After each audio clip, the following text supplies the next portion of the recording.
의성군은 그동안 이제 이웃사촌 시범마을 사업으로 좋은 성과를 거뒀었는데 경상북도는 청년 인구 유입의 거점을 조성하기 위해 이웃사촌 시범마을을 의성 안개면에 이어 영천 금호, 영덕 영해 이렇게 두 곳에 더 조성하겠다는 계획입니다. 이처럼 청년 유입 사업을 추진할 때 좀 염두에 둬야 할 부분이 있다면 어떤 게 있을까요? 네, 저는 4년 동안 이웃사촌 시범마을을 의성에서 시범 사업을 하면서 어느 정도 가닥을 잡았다고 생각합니다.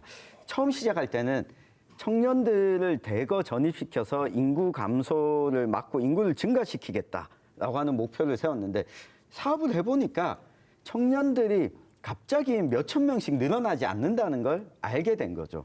좀 장기적인 과제로 청년들뿐만 아니라 사람들이 오고 싶어하는 지역으로 만드는 것이 우선이다. 이 인프라 조성하는데 일자리도 필요하고 다양한 이 공공 서비스도 필요하고 그리고 관계를 맺을 수 있는 망도 필요하고 그래서 의성의 경우에는 속도에 이제는 막 이 집착을 하지 않는 모습이거든요. 그리고 또 한 가지는 무조건 전입을 의성으로 해야 된다.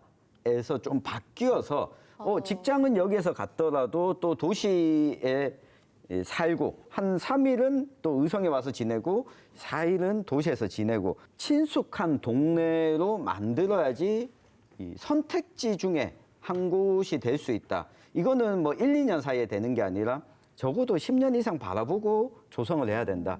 이게 영천과 영덕 역시 지난 4년의 좀 평가를 바탕으로 조성을 해야 된다. 몇 명 목표 채우겠다.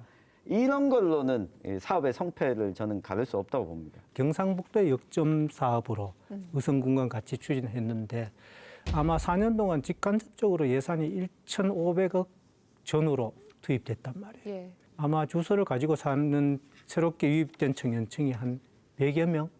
그중에서도 상시적으로 산다고 볼 수도 없는 인원까지 다 포함되죠. 그래서 이 이웃사촌 시범마을이 비용 대비로 봤을 때 과연 성공했느냐, 또 앞으로 지속 가능성이 있느냐 하는 부분들은 숙제예요. 도지사의 역점 사업이다 보니까 또다시 새로운 곳에 두 곳을 한다. 이것도 참 걱정되는 부분이 많아요. 어떤 의미에서 보면은 이 청년층들이 지역에서 와서 활동하기에는 여러 가지 어떤 가진 재원의 한계도 있을 수 있고 또 그 재원을 투입했을 때 지속 가능성이 있느냐 또 사업에 지원되는 예산이 단절됐을 때 그때부터 가능성이 있느냐 하는 것은 앞으로 두고 볼 숙제죠.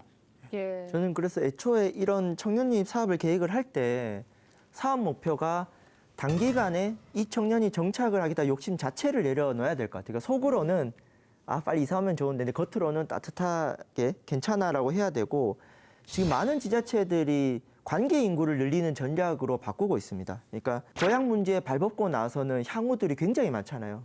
서울에 사는 안동뿐인데 열심히 서울에서 돈 벌어서 고향에 장학금 내는 저는 앞으로 관광 농업도 여러 부대에서 교류 인구를 늘리는 방향으로 전략을 짜야 되고요. 경북 문경시 사례를 보면은 달빛 탐사대 프로그램을 통해서 참여한 그 수백 명의 청년들이 다 문경에 살진 않습니다.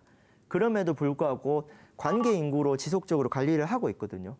그러면 거기를 경험한 청년들이 다른 타지에 가서도 문경과 연대해서 다양한 시너지 효과를 발휘하고 있습니다. 두 번째로는 수도권과 이 지역이 가장 차별화되는 메리트가 쾌적한 정주 여건입니다. 예. 서울에 사는 지인들과 얘기할 때 지역이 내려가고 싶어 할 때가 언제냐면은 집값 이야기할 때입니다. 그래서 이런 체험 프로그램들은 기본적으로 반값은 걱정하지 마라를 깔고 정책을 짜야 되고 유휴공간을 또 활용을 해야겠죠. 그리고 수도권에 비해서 교통 체증은 없지만 좀 대중교통이 필요합니다. 이런 부분까지 감안해서 한다면은 다양한 바깥의 청년들이 또 지역을 체험할 수 있는 생각이 들 것 같습니다. 네.